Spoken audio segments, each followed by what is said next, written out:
All right, welcome back, everybody. This is Aristotle here, and what we're going to do today is a new take on villager breeders, infinite villager breeder that works in 1.16.4, and it works pretty well actually, and it only takes 2 villagers to start. So we're going to start off with a 3x5 rectangle here right on the ground. Now I'm going to be using white concrete and glass for most of this. Right in the center here, pop yourself some glowstone or some sort of lighting, sea lantern, etc. So, and then coming around the side here, we're going to build this up by 2 as we go around the side. And then in the back,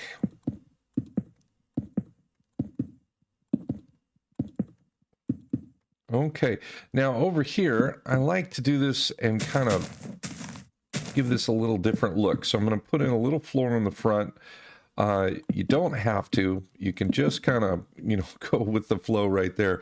But I'm going to show you what that's used for here a little later. So now we're going to build this up 2 more. So we're going to go 4 high here as we go around.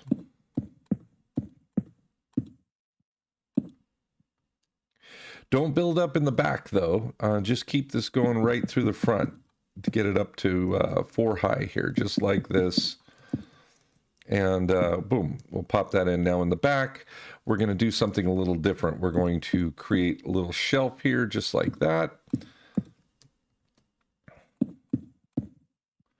And then we're going to put a wall and bring it up even with the rest, just like this.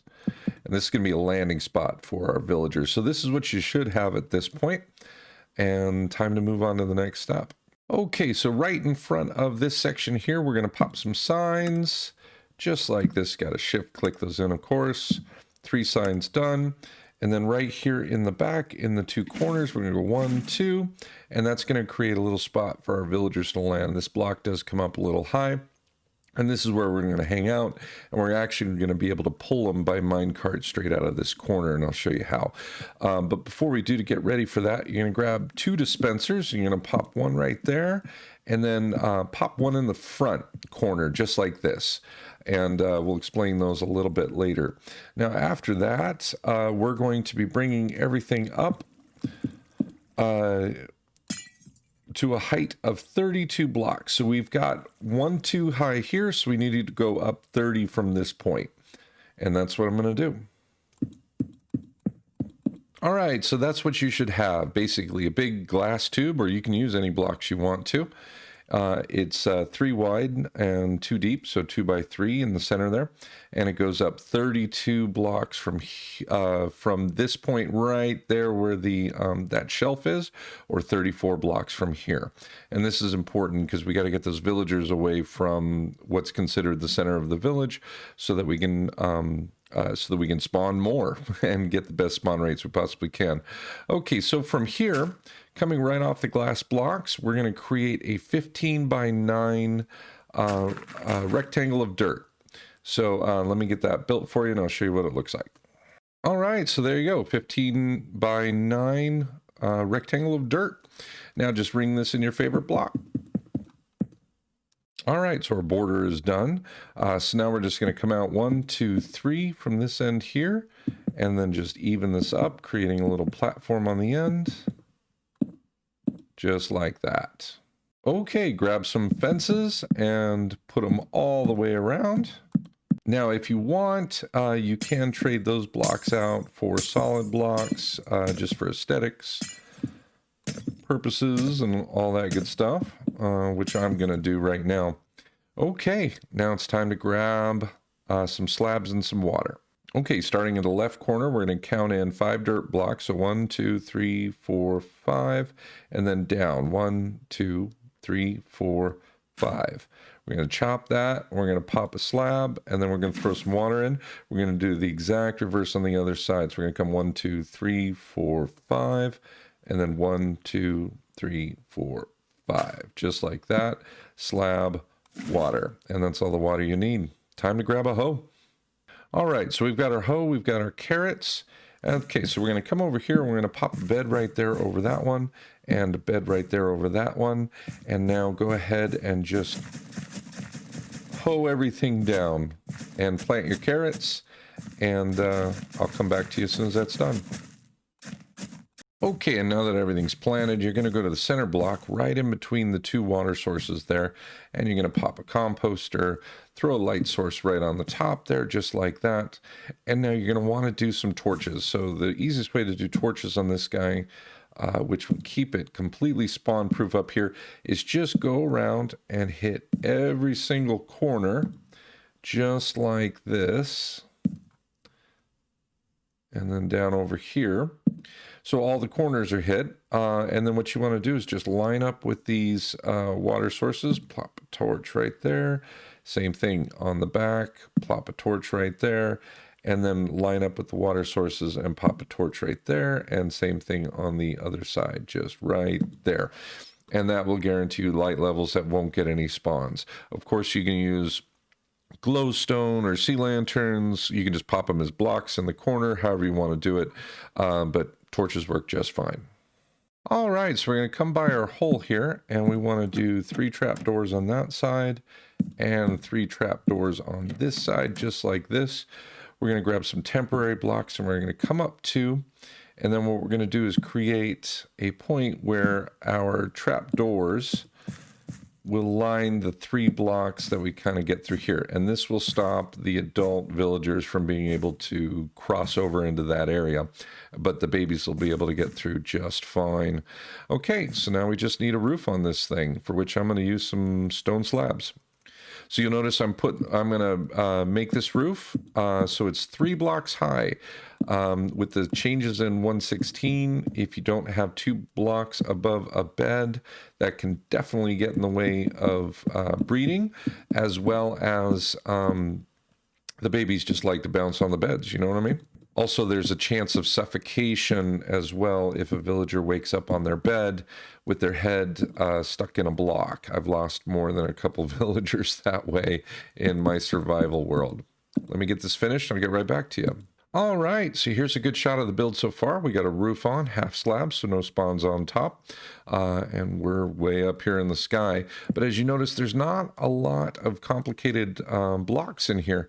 So we're basically ready for our first set of villagers, and then we'll move on for the last couple steps. All right, so getting villagers up here, yeah, it's going to take a big dirt pillar, that's for sure. But the reality is you can do it once, and you've only got to bring 2 up. Just knock out a fence off the side, bring in those mine carts right on through, and you're good to go. But in this case, what we want to do is we want to get 1 villager in here who's going to instantly become a farmer, and then we get a 2nd villager in here. Now, at this point, what you're going to want to do is let both of these villagers sleep before you do anything else. All right, so now that they're both asleep, we're going to let them claim their beds there. We're going to set the time back to day here. And there we go. It's off to the next portion. Okay, now that they've slept, we're going to pop 1, 2, and then you got to come around, if you're doing this from the outside like this, 3 beds right there on the end. Now, you'll notice those trapdoors stop the adult villagers from getting up there. They got plenty of food. Look at them already go at it. Actually, that was really quick. And so they should create a baby villager. Now, the baby villager might hang around up top, but with 3 beds here, it doesn't matter. It doesn't stop them. 5 minutes later, they're going to do the same thing all over again. But as soon as night falls, that baby villager is going to make a beeline for these beds and drop right on down this hole here. Usually, though, during the day, they go looking for a bed to jump on, and they go right down the hole anyways. Haven't lost one yet along the sides whatsoever. Let's see if we can catch this. And there he goes. So he drops all the way back down here, and then lands in the water, doesn't suffer any damage, and then because of the flowing water, it gets popped down in this thing. Now, he's 34 blocks away, so he can't claim a bed up there, and there we go. So they're free to breed off another one. So let's pop a roof on the bottom here, and we'll show you all the special stuff about this build as well. All right, so I just put a stone slab roof right on top there. So we're going to come over to this block here, and we're going to get rid of that. I'm going to pull out a torch here, pop it down, a redstone torch right on the bottom, and then pop a block right on top of that. And then here's the beautiful thing about this whole guy here. Is this is going to be our pickup system. So I usually leave a powered rail right there, just as I want to go. Now, off to these dispensers. What do these dispensers do? Well, one is for getting everybody ready to ship out, if you will, and the other one is to take care of lag. So in the front one, by the very front, we're going to pop in a lava bucket, and the back one we're going to pop in a water bucket. And let's see, let me grab a button here. So you can want to just all you got to do is just throw a button right on the back of that one and the back of that one. Now this is the one you might want to mark as danger. But what happens with this guy is you keep breeding and you keep breeding, and sometimes I'll forget about it in my survival worlds. And what'll happen is I'll be walking by it and everything will turn into a slideshow because I've got 80 villagers packed into this little space here. So this button right here releases a lava flow that covers about 75% of the blocks there. So that baby would be safe way back in that corner. But it's a way to eliminate the overcrowding if you need it. Now on the other side, we come over here and we need to pull a villager. It's real easy. From the back corner, it pushes everybody right up into the corner, and we can pull from there. So let me lay down some rails, and I'll show you how cool this little room can be for pulling villagers. Okay, so let's say you got just a few villagers in this room, and I call this the waiting room, and it's pretty cool, but you want to start pulling them out. It doesn't matter if there's one in there or there's 20. You just click that button in the back, and it forces everybody up to the front here. Grab yourself a mine cart, and then just, here, we're going to pop it here real quick, and then you just kind of run it in, and boom, it grabs a villager, and then it's off and going. Nice thing is, if you have these tracks, let's say you're building an iron farm or something, and you have these tracks all the way run to your project, what you can do is just pop on a cart and then send it all the way back, and as long as that water's on, it's going to grab a villager and it's going to run it through. Hey, little guy. So that's the beauty of it. And when you're not using it, you just take the rails away, and I like to leave just the one there so I know that it's good to go. But if you are ever just dying for a villager, it is super duper easy, especially leaving a couple of soft rails like that. You just pop it up, and then boom, you got them, and they're off to your project.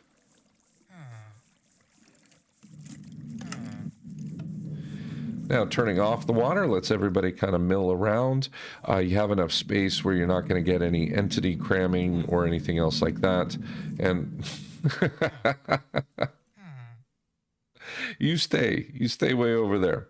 Now, let's say you do have 90 villagers in there, and you don't need 90, and your whole program's a slideshow, and the person running your server is complaining about every time you log on and your base is logged in that you're killing the server. Well, you just hit the button with the lava, and there's no terrible points on that, and you can just kind of clear out the room. You notice there's a little space in the back corner there, which is just fine. So like I said, it gets rid of about 75%, and then you can let everything kind of go from there. Plus, you don't take the reputation damage. So checking back up, you'll notice we got another baby villager right up there, liking to jump on those beds. That's why you need that 3-high roof there. Eventually they'll just run around, or as soon as night comes, they'll run right off. In fact, let's show you right now. Oh, he's going to go, isn't he? Nope. All right, so I'm going to turn it to night and show you how those, watch for that kid. He's going to go straight for those beds right across the way, and boom, down the chute. And now the parents are back up, and since he's so far away, they're going to breed again. So you should have a villager during daytime every 5 minutes. So you can get two a day without any problems. Hey, so this has been my version of a 1.16.4 infinite village breeder. Quite easy. I appreciate you watching. Have fun out there, and we'll catch you next time.